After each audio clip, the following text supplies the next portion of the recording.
ગઈકાલે મોરબી જિલ્લાના જેતપર ગામમાં ખેડૂતોના ખેતરમાં ખાનગી કંપનીઓ વીજ લાઈન નાખવા માટે આવીને ભારે ઘમાસાણ સર્જાયું। તે દરમિયાન ખેડૂતે વિરોધ કર્યો તો પોલીસ વચ્ચે પડી અને પોલીસ અને મહિલાઓ વચ્ચે ઘર્ષણ થયું। પોલીસે લાઠી ચાર્જ કર્યો હોય તેવા આક્ષેપ સામે આવ્યા અને આને લઈને હવે ડેડિયાપાડાના ધારાસભ્ય ચૈતર વસાવાની પ્રતિક્રિયા સામે આવી છે। શું કહી રહ્યા છે તેઓ વિગતે વાત કરીએ। વૈષ્ણવજન તો તેને કહીએ જે પીડ પરાઈ જાનાને રે।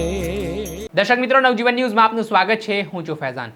જગતનો તાત ફરી એકવાર ચિંતિત બન્યો છે, કેમ કે કુદરતી આફતનો તો સામનો તે અવારનવાર કરતો હોય છે, પણ અત્યારે એક માનવ સર્જિત આફત તેના માથે તૂટી પડી છે। એનું કારણ છે ખાનગી કંપનીઓ દ્વારા વીજ થાંભલા નાખવામાં આવી રહ્યા છે ખેડૂતોના ખેતરોમાં, ને આના કારણે ખેડૂતો વિરોધ કરી રહ્યા છે। તેમને આ વીજ થાંભલા મંજૂર નથી। કેટલીક જગ્યાએ ઘર્ષણના દ્રશ્ય પણ સામે આવી રહ્યા છે। ત્યારે મંત્રી કાંતિ અમૃતિયાના ગામ જેતપર ખાતે પણ જે વીજ થાંભલા નાખવામાં આવી રહ્યા હતા તે પ્રક્રિયાનો ખેડૂતોએ ભારે વિરોધ કર્યો।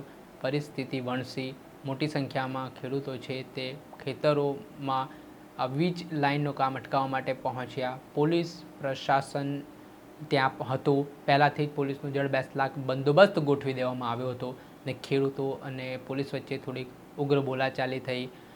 બોલચાલ ઉગ્ર બન્યા બાદ ઘર્ષણ થયું ને આ ઘર્ષણમાં મહિલાઓ પર પોલીસે લાઠી વરસાવી હોય તેવા દ્રશ્ય પણ સામે આવ્યા।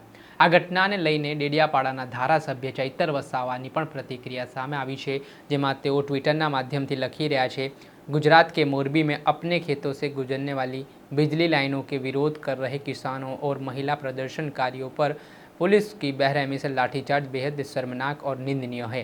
ये सरकार अन्नदाताओं की समस्या को समझने के बजाय सिर्फ पूंजीपतियों के फायदे के लिए जनता पर क्रूरता कर रही है। लोकतांत्रिक और शांतिपूर्ण तरीके से हो रहे प्रदर्शन को बलपूर्वक रोकना और मारपीट करना बंद करे। किसान विरोधी ये रवैया बिल्कुल बर्दाश्त नहीं रहेगा। આ પ્રકારની વાત છે તે ડેડિયાપાડાના ધારાસભ્ય ચૈતર વસાવા દ્વારા કરવામાં આવી છે। આના જ કારણે રાજકારણ ગરમાયું છે। ત્યારે આગામી સમયમાં જોવાનું રહ્યું કે રીતની પરિસ્થિતિ જોવા મળે છે। ધારાસભ્ય ચૈતર વસાવાએ સોશિયલ મીડિયા પર એક વિડીયો પણ અપલોડ કર્યો છે, જ્યાં મહિલા અને પોલીસ વચ્ચે ઘર્ષણ થયું છે ને આ બાદ તેમણે સરકાર પર નિશાનો સાધ્યો છે। દર્શક મિત્રો, આવા જ વિડીયો જોવા માટે નવજીવન ન્યૂઝ જોતા રહો, લાઇક કરો, શેર કરો।